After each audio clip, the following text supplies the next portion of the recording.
हम तुम्हारे साथ हैं।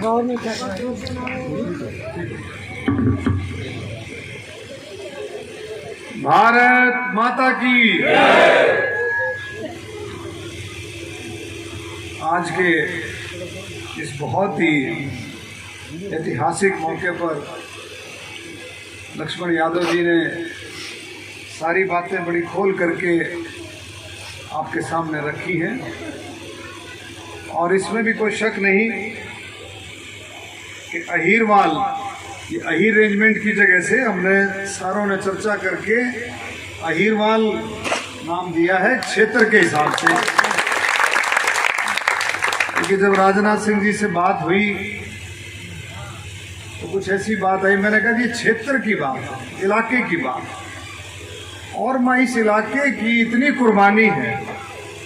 अहीरवाल क्षेत्र की, जब हम अहीरवाल क्षेत्र की बात करते हैं तो पूरे देश में अहीरवाल क्षेत्र फैला हुआ है और इसमें भी कोई शक नहीं कि आज अगर अहीरवाल रेंजमेंट का घोषणा होती है तो यूपी के चुनाव का भी नक्शा बदल सकता है, इसमें कोई शक नहीं। इसका मतलब अहीरवाल की हम जब बात करते हैं क्षेत्र की तो पूरा देश इसमें आता है।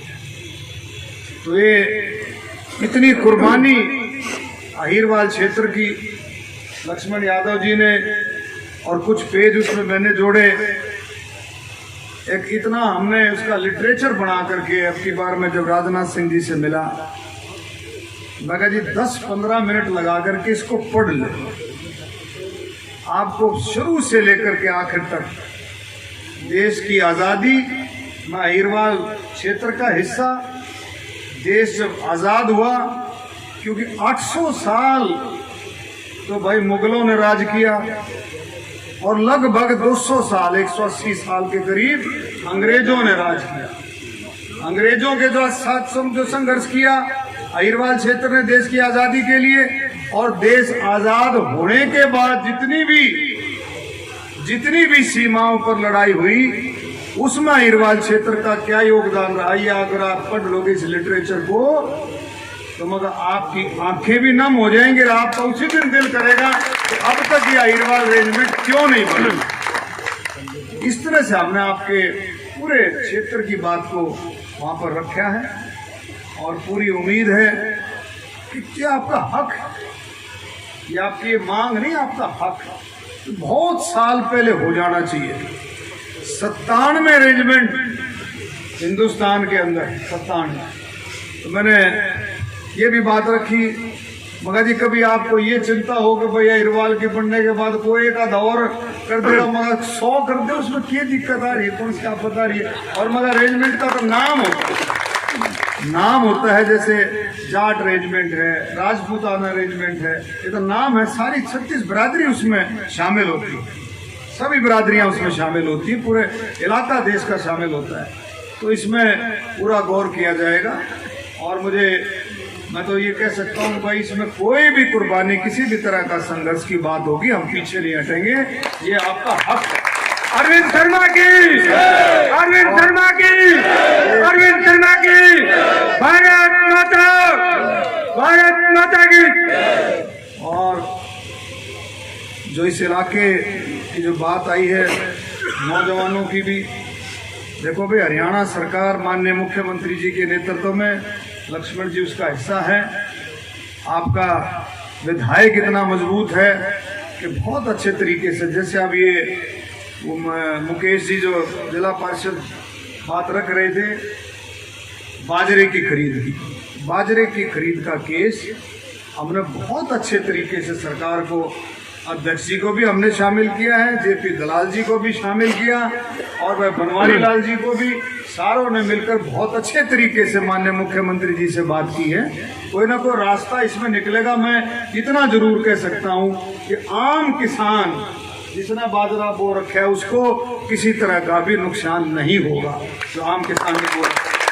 लेकिन इसका रास्ता निकलने में थोड़ा सा समय लगेगा, क्योंकि पिछले साल जो विधायक जी ने आपको सारी बात बताई, जिस तरह से पिछले साल जो बातें हुई हैं उन बातों का गौर करते हुए कोई ना कोई रास्ता, एक सुरक्षित रास्ता, एक ठीक रास्ता जो है जल्दी निकलेगा। और जितनी भी बातें इलाके की आती है उसमें कोई कोर कसर छोड़ते नहीं। और भाई नरेंद्र मोदी जी का जो नेतृत्व है, जैसे विधायक जी ने बताया, भाई ऐसा नेतृत्व मिल नहीं सकता। और आपको तो फक्र होना चाहिए, आपको तो इस बात का फक्र होना चाहिए, प्रधानमंत्री बनने से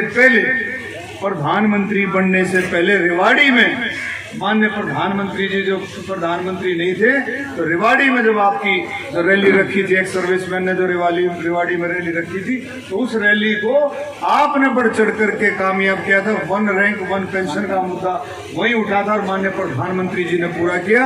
और उस रैली से इतना जबरदस्त पूरे देश में जोश गया था कि 2014 में भारतीय जनता पार्टी की केंद्र में सरकार बनी। उसका भी श्रेय आपको जाता है, इसमें कोई शक नहीं। और फिर उन्होंने किया भी। अब 19 में बढ़ते ही धारा 370 जो कहते थे, कश्मीर की जब बात आती थी, जम्मू कश्मीर की, कहते थे भाई तो चुनावी मुद्दा, ये कहते थे ना भाई चुनावी मुद्दा है, राम मंदिर धारा 370 ये तो चुनावी मुद्दा है। लेकिन नरेंद्र मोदी जी ने, अमित शाह जी ने, इन सब साथियों ने, हमारे मुख्यमंत्री जी ने, सब साथियों ने मिलकर के, जैसे भाई को कांटा लग जाए खेत में, को किसान काम करे और पट दे काट दे, इस तरह से करके, ऐसे करके धारा 370 को बिल्कुल जड़ से खो दिया। ये कोई कर सकता है? माननीय प्रधानमंत्री नरेंद्र मोदी जी का नेतृत्व, इतना बड़ा काम आप अगर सोच के देखो, क्योंकि आप सारे एक सर्विसमैन, सैनिक हो, आप लोग अगर सोच करके देखो कितनी बड़ी बात माननीय प्रधानमंत्री मोदी जी ने की, बहुत बड़ी बात है धारा 370 हटाना, सोच करके। और फिर तस्से मस नहीं हुए, कश्मीर के जितने नेता खूब कोशिश करी इन्होंने, विरोधियों ने, विपक्षी दलों ने खूब चक्कर कटे, लेकिन एक ही बात, एक टूक बात थी कि धारा 370 पर कोई बात नहीं होगी, और किसी भी चीज पर बात करनी हो तो आप बात कर सकते। इसी तरह राम मंदिर की बात थी, राम मंदिर भी देखो कितनी सहजता से, क्योंकि जब नियत ठीक हो तो उसमें परमात्मा भी मदद करता है, ये भी आप देखें। तो सारी बातें आप लोगों के आशीर्वाद से, और भाई इस देश को अगर सुरक्षित रख सकता है, इस देश को अगर बिल्कुल ऊंचाइयों पर पहुंचा सकता है, तो भारतीय जनता पार्टी मोदी जी का नेतृत्व और किसी बस की बात नहीं। इन सारी चीज़ों को हमारे को समझना चाहिए। हरियाणा में बहुत अच्छे तरीके से भाई लक्ष्मण जी के सहयोग से बहुत सरकार बढ़िया चल रही है। नौजवान साथियों को कहूँगा कि आने वाले समय में भाई हर तरह की नौकरी, ग्रुप डी की भी लगेगी, क्लर्कों की भी लगेगी, टीचर भी लगेंगे, पीटीआई भी लगेंगे, पटवारी भी लगेंगे, इंजीनियर भी, जेई भी, हर तरह की, डॉक्टर भी, लाखों नौकरियां आने वाले जल्दी समय में लगेंगी। थोड़े से भी जो पन्ने पलटता है, थोड़ा ध्यान रखता है, उसको नौकरी मिलने में कोई दिक्कत नहीं होगी। तो मैं आपसे नौजवान साथियों को भी ये प्रार्थना करूंगा, भाई थोड़ा सा ध्यान अगर रखेंगे तो नौकरी मिलने में दिक्कत नहीं पड़ेगी। अभी लक्ष्मण जी कह रहे थे कि भाई रोहतक से वो ट्रेन खोज के ले, रोहतक से खोज के ले, रोहतक वालों को राजी करके उनको भी दे करके, जो उनको भी उनका हिस्सा दे करके, लेकिन आपका जो हिस्सा बनता था, जो 1900 मेरे ख्याल बंसीलाल जी कब थे, 30 साल पहले जो ट्रेन आपकी थी, ये हरियाणा एक्सप्रेस, ये ब्रॉड गेज जब उसका बनने लगा तो उसको भगा भगू करके प्रेरण ले गए दिल्ली भिवानी, उठा करके वाया रोहतक, और फिर एमपी आए, बने, सारा कुछ है।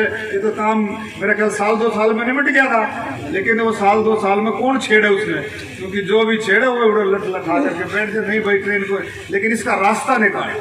हमने कुछ ऐसे साथियों ने हमारे को रास्ता सुझाया कि ये ट्रेन जब जा सकती है जब आप उसी समय पर दूसरी ट्रेन, उसी समय पर और उसी तर्ज पर अगर आपको दूसरी ट्रेन दबाने में कामयाब हो जाओ तो तब इस ट्रेन को ले जाओ। तो मैंने ये बात रखी, लेकिन उन्होंने कुछ बातें ऐसी आई, बोले जी हम इसको अभी शिफ्ट करते। मावे देखो हाथ जोड़ के प्रार्थना है, मन ने फिर ट्रैक पे बैठना पड़ जाएगा, वहां भी दे दो और यहाँ पे जब माननीय रेल मंत्री ने मोदी जी के नेतृत्व में एक ट्रेन उसी समय, वैसी ट्रेन जैसे हरियाणा एक्सप्रेस चलती थी वहाँ दी उसी समय में, और हमारी ये ट्रेन हमारे को मिली। ये सब आपके आशीर्वाद से संभव हुआ है। और आगे भी हमारी कोशिश है कि भी कोसली को चंडीगढ़ से भी जोड़ा जाए, कोसली को हरिद्वार देहरादून से कोशिश है। और कोशिश में जब आदमी ईमानदारी से काम करता है तो कामयाबी मिलती है। कल भी मैं रेलवे मंत्री से मिला हूँ, दूसरी मैंने मुलाकात की इस बारे में, क्योंकि दिल्ली के अंदर बहुत ट्रैफिक कंजेशन बहुत ज्यादा हो गया।